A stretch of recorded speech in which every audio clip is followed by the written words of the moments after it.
Wah, luar biasa. Saya terharu banget ya, luar biasa. Dengan situasi, kondisi, keadaan dari saudara kita, tapi dia benar-benar on fire di dalam Tuhan. Apalagi kita yang sempurna seperti ini Bapak Ibu. Mari kita kasih tepuk tangan terbaik buat Tuhan, buat karya Tuhan yang luar biasa buat saudara kita. Di mata Tuhan semua sama, tidak ada bedanya. Amin. Sekali lagi kita angkat pujian tadi. Dia sungguh indah dalam kehidupan kita ya. Sekali lagi kita menaikkan pujian ini. Kata kita semua ada dalam pikiran. Amin.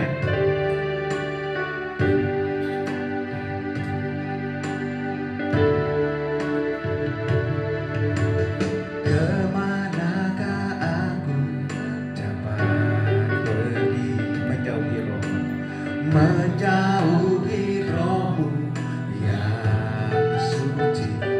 Kau sahabat, katakan dan kau dekat,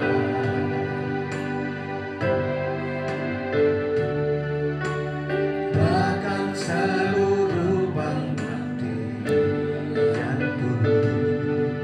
tak bisa membalas kesetiaanmu. Sungguh ya,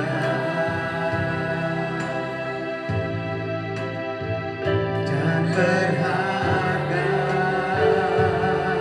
Katakan sungguh besar, sungguh besar pengorbananmu bagiku, terlalu dalam untuk dimengerti. Sungguh besar, sungguh indah yang kau pikirkan tentangku, tak terselami bagiku. Sungguh indah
karena kekuatanmu, anugerahmu Tuhan, anugerahmu,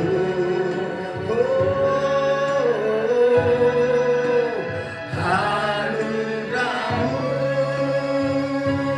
Tuhan, kasih dan sayangmu, sumber kekuatan bagiku.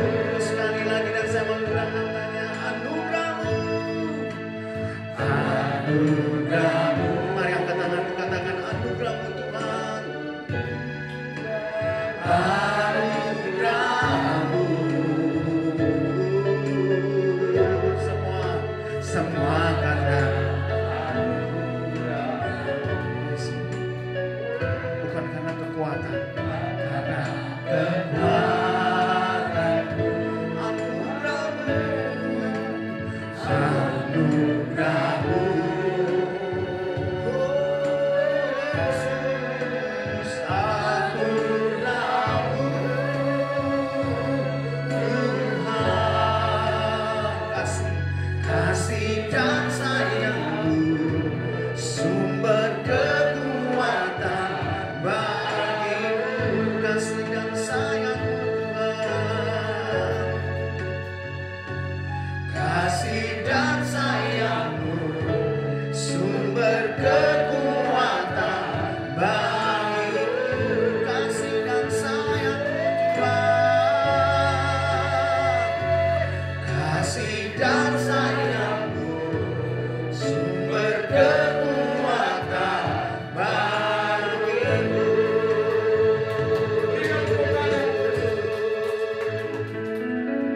Bapak Surgawi, terima kasih Engkau ada di tempat ini. Kami baru menyaksikan bagaimana kasih-Mu sempurna menyempurnakan ketidaksempurnaan dari seorang hamba-Mu, Hatta Halimas.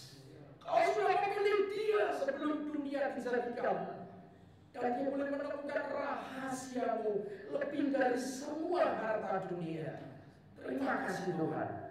Jika hamba-Mu menyampaikan pesan-Mu untuk menguatkan, mengonfirmasi pada kesaksian kebenaran firman yang disampaikan oleh Hatta Halimas, perlu ditumbuhkan di dalam setiap hati orang yang percaya. Kami serahkan Engkau Allah yang beracara dari awal sampai akhir. Urapi hamba-Mu yang lemah, yang terbatas, yang setiap perkataan yang keluar dari mulut ini tidak akan kembali dengan sia-sia. Terima kasih Tuhan, in Jesus Almighty name, di dalam nama Yesus. Haleluya, puji Tuhan, amin. Shalom semua, Bapak Ibu silakan duduk.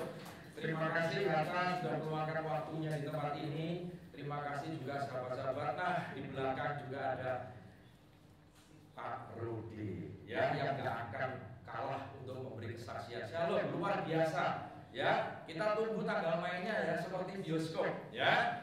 Ini juga gak kalah dahsyat dari Hatta Halimas, ya. Dia sudah menemukan kunci rahasia kerajaan surga, ya. Semua hidupnya akan diubah. Ada Bu Biliana juga di sini. Oh, ada Pak Paulus ya, ada teman-teman juga, Bu Mimi, Pak Afu, dan teman-teman yang lain. Ya, semangat ya semua yang baru-baru datang. Oke, tema hari ini sama seperti yang diberikan oleh Hatta. Christ is enough for me. Ya, nanti setelah selesai saya minta lagu Christ is enough. Ya, oke. Nah, ayat ini yang tadi sudah disampaikan. Di sini dikatakan kasih karunia cukup untuk menopang kehidupan.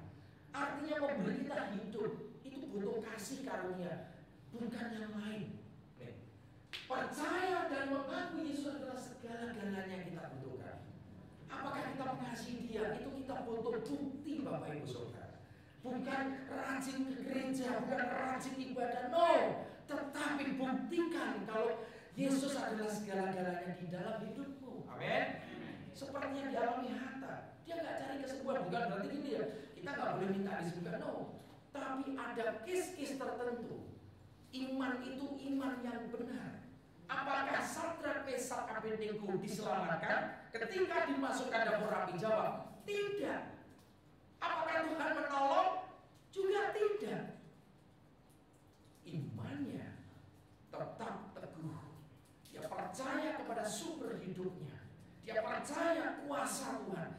bekerja lebih. Apa yang dialami Hatta? Kasihnya lebih menyentuh. Ya, sebetulnya masih banyak tadi, bukan sekali mau bunuh diri ya, sering. Ya, karena dia belum mengenal. Bapak Ibu Saudara yang terkasih, kalau kita sudah mengenal, kita proses mengenal Tuhan, belajar. Kita ayo sungguh-sungguh supaya kita mengerti. Ya, kalau kita mengerti, kita akan bisa menerima semua keadaan di dalam kelemahan kita. Ya, ini kuncinya. Nah, kita baca lagi 2 Korintus 12 ayat 9. Ya. Ya, ayatnya bentar. Ayatnya ini. 2 Korintus 12 ayat 9. Tetapi jawab Yesus Tuhan kepadaku, cukuplah kasih karuniaku bagimu, sebab justru di dalam kelemahanlah kuasaku menjadi sempurna. Di dalam kelemahan kita semua, ya, yang jelas secara fisik kita lihat Hatta, tapi kita juga punya kelemahan-kelemahan yang seringkali tersembunyi dan kita tidak pernah utarakan. Dan Tuhan tahu semua. Maka di dalam kelemahanku kuasa Tuhan sempurna terjadi. Kenapa? Menyempurnakan ketidaksempurnaan hidup kita. Ya, di sini. Maka kasih karunia cukup, enough untuk menopang supaya kita menjalani kehidupan sampai menyelesaikan pertandingan iman kita. Tadi dia bilang hidup setiap kita ada ceritanya. Setuju. Ketika dikhianati, ketika disakiti, ya, cerita-cerita yang gak enak, saudara, kenangan-kenangan yang buruk. Namun Tuhan ubah semua oleh karena kasih karunia. Allah itu memiliki hati yang penuh, tapi ada lubang-lubang kecil. Pernah saya ilustrasikan, hati kita yang terkeluar dari hati Allah, karena kita adalah bagian cintanya Tuhan. Amin. Dan dia sekarang karena Kristuslah, oleh karena kasih karunia, Yohanes 3:16, dia mengutus anak yang tunggal, mengaruniakan kami untuk menebus dosa kita. Barang siapa percaya kepada Kristus tidak akan binasa, namun akan beroleh hidup kekal. Dan cari hidup itu, dapatkan gitu loh. Kalau kita udah percaya, janji Tuhan itu pasti digenapi. Tuhan tidak seperti manusia, bukan manusia. Ya dan ya, dia pasti akan tepati. Amin. Ya, sebab itu terlebih suka aku berpegang atas kelemahanku, supaya kuasa Kristus turun menaungi aku, melingkupiku. Jadi gambaran Kristus, Hatta tadi katakan, dia baru tahu, dia baru ngerti, gambar dirinya rusak. Maka dipulihkan, ya, oleh kasih karunia yang tidak pernah didapatkan sebelumnya. Ini kuncinya, ya. Di dalam kelemahan kita ada kuasa Tuhan yang terus bekerja, kekuatan dari Tuhan, energi, semangat yang memampukan kita semua ada di tempat ini. Mungkin ada yang sehat, kurang sehat, apapun, mungkin ada sakit atau enggak, semua punya kelemahan, Bapak Ibu. Nobody is perfect. Tidak ada seorang pun yang sempurna kecuali Allah. Ya, nah, kita akan belajar ada maknanya apa. Yang pertama, Yesus adalah jawaban semua kebutuhan kita. Tadi betul, sudah kita butuh Tuhan. Ketika punya masalah, datang kepada Dia. Datanglah kepadaku yang berbeban berat dan letih lesu, aku akan beri kelegaan. Datang nggak kita? Datangnya salah. Kadang-kadang gak melangkah. Itu koreksi. Oke? Nah, akulah jalan kebenaran dan hidup. Tidak ada seorang pun yang datang kepada Bapa jika tidak melalui aku. Jalan itu sudah dibuka, akses itu sudah terbuka. Kenapa banyak orang yang gak mau masuk melewati akses itu? Karena kedagingan, Bapak Ibu. Karena keterikatan dengan dunia ini. Untuk lepas itu sangat susah. Maka saya percaya, saya lepaskan semua supaya benar-benar saya bisa ngikut Dia. Bukan setengah, pelan-pelan ya Tuhan ya. Boleh? Gak bisa, rajut. Pelan-pelan itu begini, yang namanya belajar kan pelan-pelan, ya kan? Gak bisa total luar selesai. Tidak ada pikiran sedikit pun ikatan kita dengan dunia. Hati kita, pikiran kita putus. Kristus sudah menebus dosa kita, kita harus hidup baru, betul kan? Bukan berarti kita yang pekerjaan kita enggak. Setiap orang akan dipanggil sesuai dengan talentanya yang Tuhan sudah tetapkan. Ada firman-Nya. Dari semula kita sudah ditetapkan. Setelah ditetapkan kita akan dipanggil, betul? Setelah dipanggil kita akan dibenarkan. Setelah dibenarkan kita akan dimuliakan bersama Dia. Maka penderitaan sekarang itu sementara. Oke? Ada waktunya menderita, ada waktunya dimuliakan, tujuan akhir. Tapi pada saat awal-awal perjalanan diuji di padang gurun, kita udah nyerah. Belum masuk ujian lembah kekelaman, belum masuk ujian terakhir lembah api. Kita harus dilatih, dididik, ditraining oleh Kristus supaya kemuliaan Allah, gambaran Kristus semakin nyata di dalam kehidupan kita. Iblis itu gak akan berani ganggu. Kenapa? Kalau Kristusnya makin kuat, dia tahu percuma saya ganggu dia, karena Kristusnya mendominasi, rohnya kuat. Tapi kalau dagingnya kuat, inilah kantau katanya, ya kan? Iblis bilang ini enak ini, gua gangguin aja, gua godain. Hari-hari ini iblis juga kerja keras.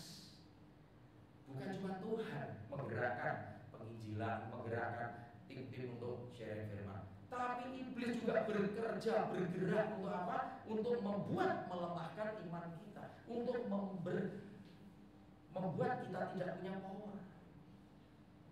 Apa yang harus kita lakukan? Kembali ke Yesus dan Yesus, kembali ke firman dan firman. Ya, jalan keluar hanya didapatkan di dalam Kristus. Akulah jalan, ya kan? Seperti tidak ada jalan keluar, udah suntuk, udah gak ada. Apa yang dialami Hatta tadi? Glukon juga ya, udah ya. Rumah sakit, pindah dokter, pindah ini, mungkin habis, mungkin bawa orang ngomong, wah nggak bisa, dal, nyerah. Siapa sih yang nggak kepingin anaknya sembuh, apalagi dia pasti kepingin. Tapi berapa kali dia minta, teriak, jawabannya cuma cukup anugerahku kepadamu, supaya di dalam kelemahanmu kuasa Tuhan sempurna terjadi. Amin. Ya. Yang kedua, jadi Yesus adalah segala, bermegah dalam kesengsaraan. Apa yang dialami Rasul Paulus? Dia berkata, aku bisa bekerja lebih giat dari semua rasul, oleh karena aku menerima, to receive, kasih karunia, membuat dia bisa bekerja lebih dari teman-teman pelayanannya. Apakah untuk menonjolkan diri dari seorang Rasul Paulus? Tidak. Justru dia paling babak belur, ya tadi di penjara bolak-balik, dilemparin batu, disesah, ditangkap, dibandingkan dengan murid-murid yang lain. Bahkan dia rela di penjara ketika kita membaca, ya, jemaat di Kolose. Dia masih sempat nulis surat dan dia sampaikan pesan-pesan kepada murid yang lain. Justru oleh karena aku di penjara, penyebaran Injil makin meluas. Amin. Ini dia melakukan penderitaan, bermegah dalam penderitaan, ya. Dan bukan hanya itu saja, kita malah bermegah dalam kesengsaraan karena kita tahu bahwa kesengsaraan itu akan menimbulkan ketekunan. Kita lanjutkan, ketekunan akan menimbulkan tahan uji. Nah, jadi supaya kita dibanting kuat, mental kuat, kita tekun dulu Bapak Ibu. Ini ada tahapannya. Bertekun dalam penderitaan, tekun dalam berdoa, tekun dalam merenungkan firman, baru akan kita memunculkan tahan uji. Dan tahan uji menimbulkan kita butuh pengharapan dalam situasi yang sulit ini. Bukan berharap kepada orang-orang di dunia. Barang siapa yang mengandalkan manusia, terkutuklah, Tuhan bicara. Kita harus mengandalkan Tuhan, diberkatilah.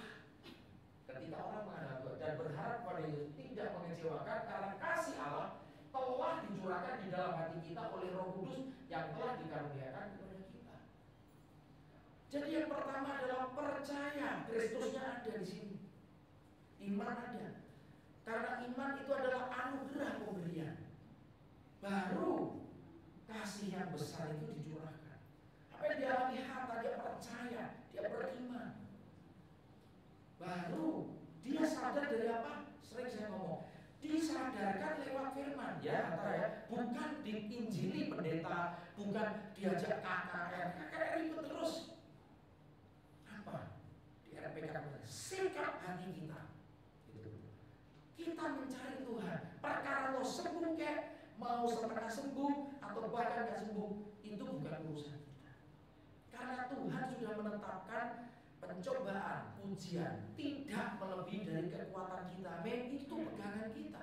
Kalau yang ngomong Tuhan, saya percaya. Tapi yang ngomong manusia atau profesor apapun, saya tidak percaya. Bisa meleset. Tapi kalau Tuhan sekali bicara, ya adalah ya. Kebenaran adalah mutlak. Amin. Itu. Jadi porsinya, siapapun yang alami. Ya di sini juga banyak orang-orang udah pakai kursi roda. Tuhan bisa ubah.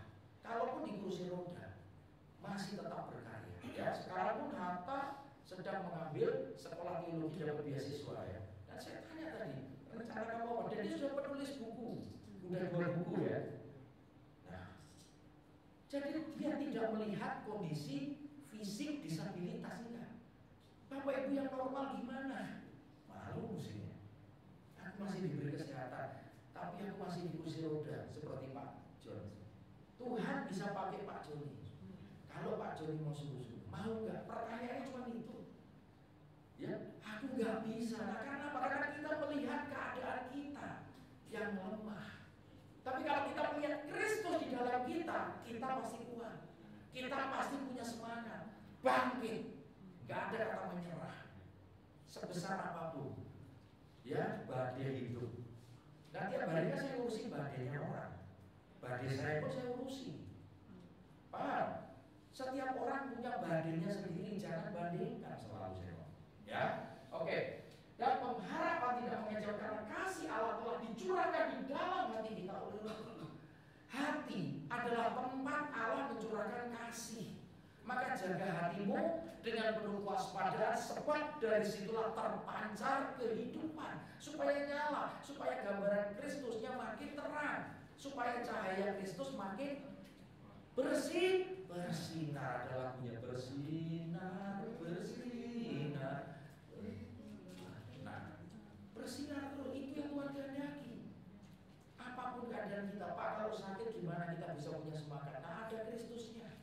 Kekuatan dari Tuhan, bukan dari dirimu. Betul?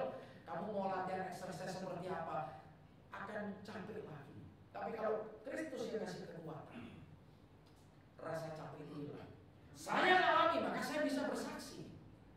Ya mungkin yang tahu pelayanan saya di sebelum pandemi, ini udah keringat semua, saya nggak bawa pakaian ganti. Jawabnya, saya lupa makan loh. Kenapa nggak kena emah ya? Kenapa saya nggak kena usus buntu?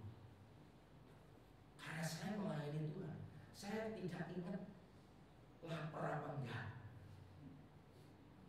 Kalian Bapak Ibu harus mengalami ada kekuatan ketika kita layani untuk Tuhan. Percaya Tuhan selalu menyertai, Tuhan akan melengkapi. Tapi ketika kita punya motivasi, sikap hati kita nggak benar, hati. Ini penting pelajaran, ya, oke? Nah, baik kita lanjutkan makna ketiga, penyerahan diri total kepada Yesus. Pak, ini masalah ekonomi, kebutuhan anak, kebutuhan ini. Nih, serahkan segala kekhawatiranmu, sebab Dia yang memelihara hidupmu. Kurang lagi, nanti kasih ayat lagi Filipi 4:19. Allahku akan memenuhi segala keperluanmu menurut kekayaan dan kemuliaan di dalam Kristus Yesus. Intinya bersama di dalam in Christ. Christ is enough. Ketika kita selalu di dalam Kristus, cukup anugerahnya karena Dia berlimpah. Aku datang untuk menyelamatkan dan memberi kelimpahan. Amin. Bukan cuma cukup. Mana kata cukupnya? Anugerahnya cukup. Anugerahnya itu gak terbatas. Maka untuk kita dikasih cukup udah lebih. Itu maknanya, benar gak? Bisa mengukur anugerah Tuhan? Gak bisa. Bisa mengukur kasih karunia? Gak bisa. Hanya Tuhan yang bisa, tidak terbatas. kita hanya dikasih sebagian kecil dari kasih karunia Tuhan, itu kita sudah bersyukur. Bersyukur, ya. Nah, akan memenuhi segala keperluanmu, kebutuhanmu. Maka firman berkata, carilah kerajaan Allah dan kebenarannya. Setelah itu semua ditambahkan. Kita usaha keras nggak? Enggak. Loh, tapi kan kita harus orang yang laburan betul. Kita lakukan untuk Tuhan dulu. Tuhan sediakan. Jadi bukan berarti nggak kerja sama sekali. Tiba-tiba ketika sudah nganggur ada telepon, tiba-tiba diterima. Loh, kok aneh? Yang kita tidak mungkin dibuat mungkin oleh Tuhan.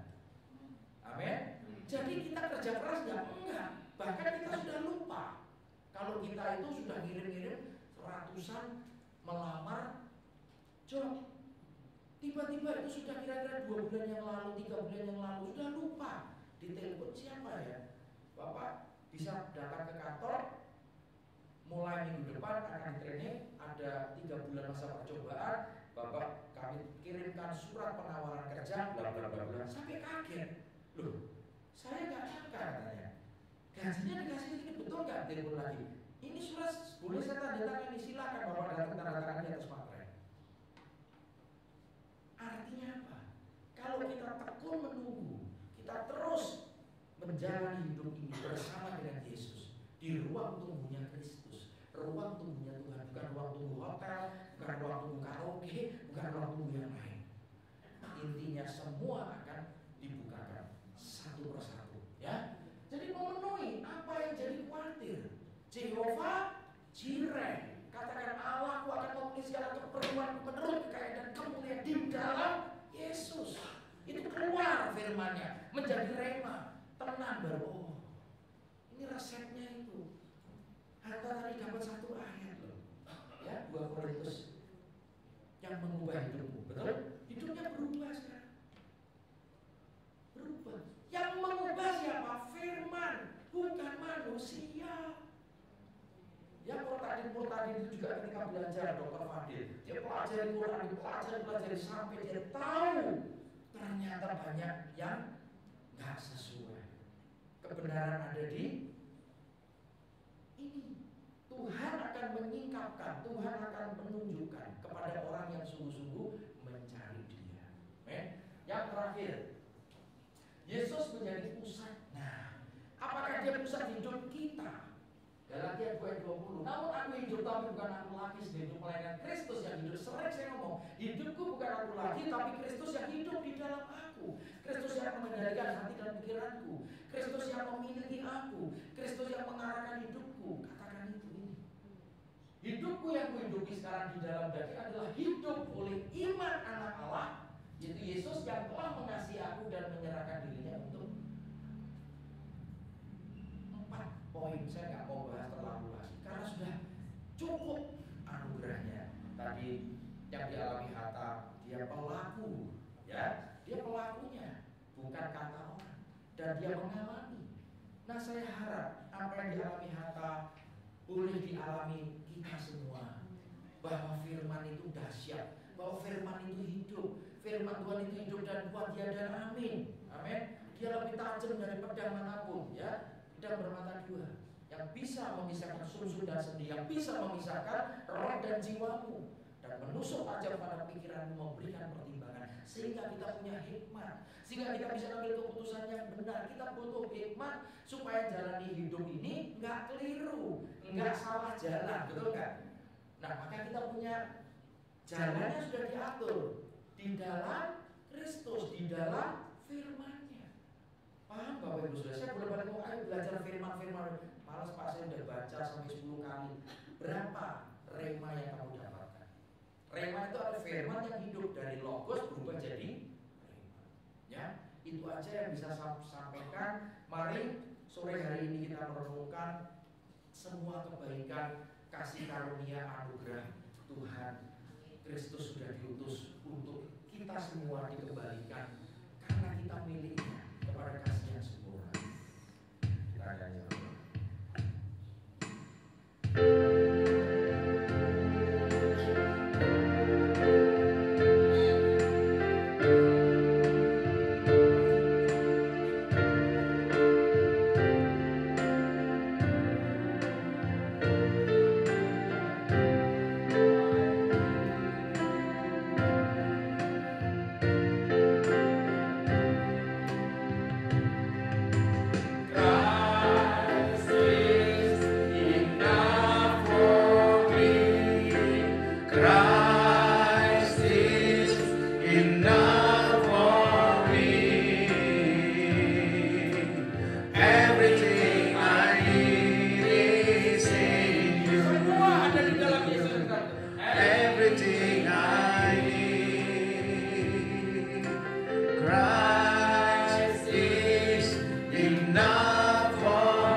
have decided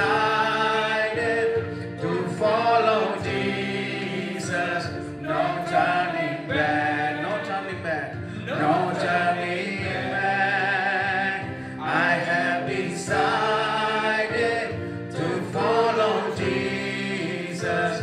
No turning back, no turning back. Christ enough, Christ is enough for me. Christ is enough for me. And everything I need is in you. And everything I need. Christ is enough for me. Christ is enough for me. And everything I need is in you. And everything the cross before me, the cross before me, the one behind me. No turning back, no turning back, no turning back. The cross before me, the cross before me, the one behind me, behind me. No turning back, no turning back. Christ is enough for me. Christ is enough for me. And everything I need is in you. And everything I need, sekali lagi Christ. Christ is enough for me.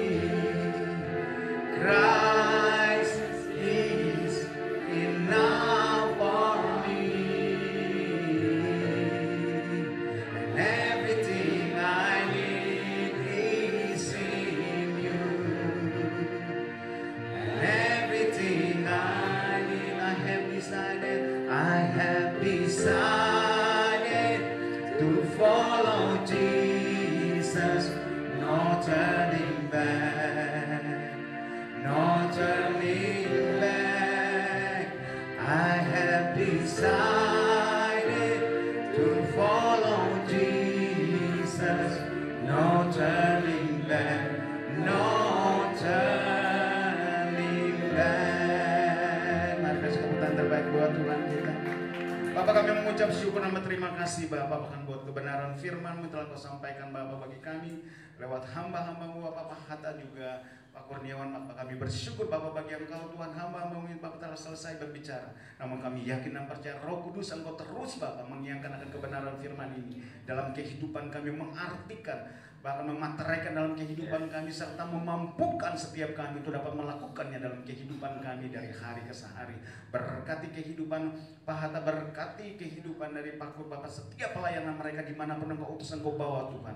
Engkau berkati dan Engkau pakai dengan luar biasa Bapak, biar lewat pelayanan mereka ada banyak jiwa di luar sana Bapak ditarik datang Bapak bagi Engkau. Terima kasih Bapak, segala kemuliaan hanya bagi Engkau, lalu hanya di dalam nama Yesus Tuhan kami sudah berdoa bersyukur bagi Bapak dan kerajaan surga. Haleluya, amin. Saatnya kita mendengar firman. Silakan.